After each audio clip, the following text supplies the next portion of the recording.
Bonjour et bienvenue sur l'Argus. Je suis aujourd'hui au studio de design DS à Vélizy dans les Yvelines pour vous présenter le DS numéro 7, le remplaçant du DS7 qui a été lancé en 2018 sous l'appellation DS7 Crossback. Eh bien, le SUV Premium Tricolor peine à séduire puisqu'il n'a enregistré que 4749 ventes en 2025 en France et il se doit aujourd'hui de muscler son jeu pour tenter de relancer ses ventes. Pour ce faire, il grandit, il adopte les nouveaux codes stylistiques de la marque, il modernise son habitacle et il étoffe sa gamme surtout de versions 100% électriques pour pouvoir tenir la dragée haute à ses concurrents, les BMW X3, Audi Q5 et Mercedes GLC. Je vous propose de faire le tour du propriétaire avant l'ouverture des commandes début mai et son arrivée en concession courant octobre 2026. Premier constat, ce DS numéro 7 est plus grand que le DS7 qu'il s'apprête à remplacer puisqu'il mesure 4,66 m de long, c'est 7 cm de plus pour 1,90 m de large et 1,63 m de haut. Ça en revanche, ça ne change pas. Son empattement s'agrandit aussi de 5 cm pour atteindre 2,79 m, ce qui devrait être un avantage en termes d'habitabilité, ce que nous ne manquerons pas de vérifier dans la suite de cette vidéo.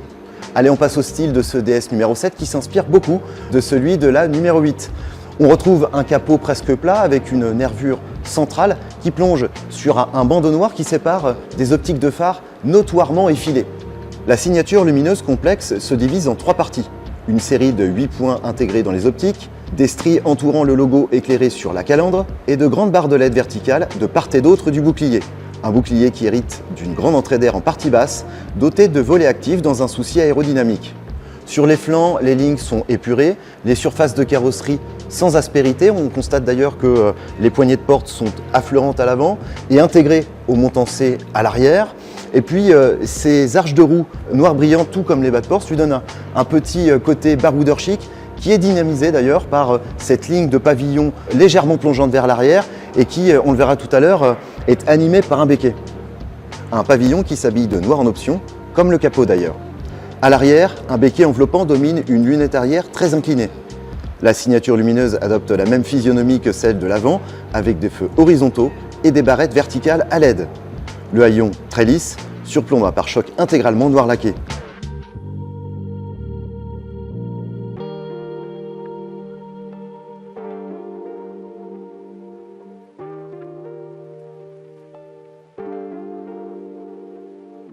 À bord de ce numéro 7, on retrouve l'architecture de la numéro 8, à la fois sobre, raffinée et technologique.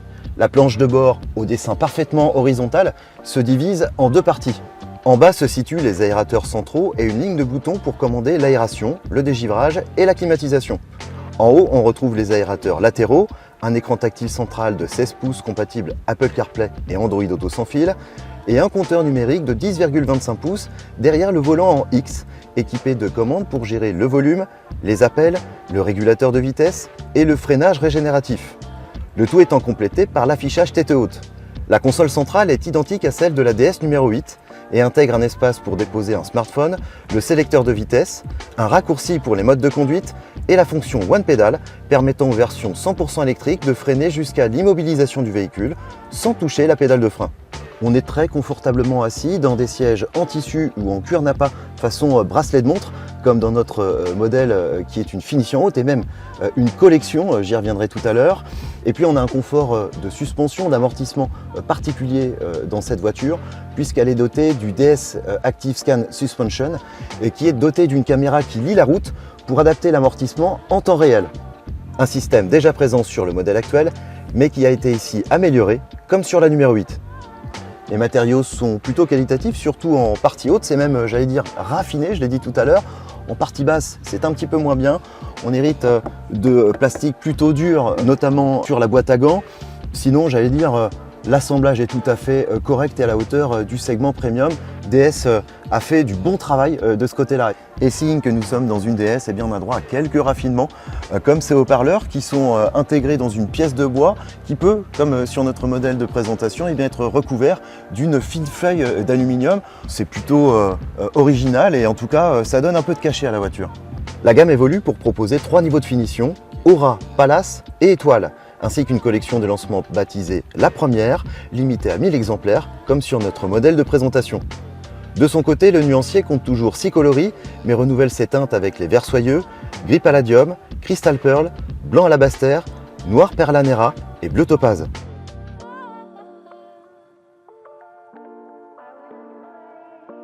L'habitabilité, c'est le nerf de la guerre pour un modèle familial. Et bien dans ce domaine, le DS numéro 7 progresse puisque l'allongement de l'empattement de 5 cm profite aux passagers arrière qui disposent d'une garde au toit ou d'un espace aux jambes qui est vraiment conséquente et qui leur permettent de voyager confortablement sans aucun souci. En revanche, et ça ce n'est pas une surprise, la place du milieu est plus étriquée que celles qui sont sur les côtés et elle sera plutôt réservée à un usage d'appoint pour les petits trajets. Petit plus, la surface vitrée se montre plus généreuse de 30% à l'arrière et de 40% pour le toit panoramique optionnel, ce qui apporte une luminosité et une visibilité appréciables à bord.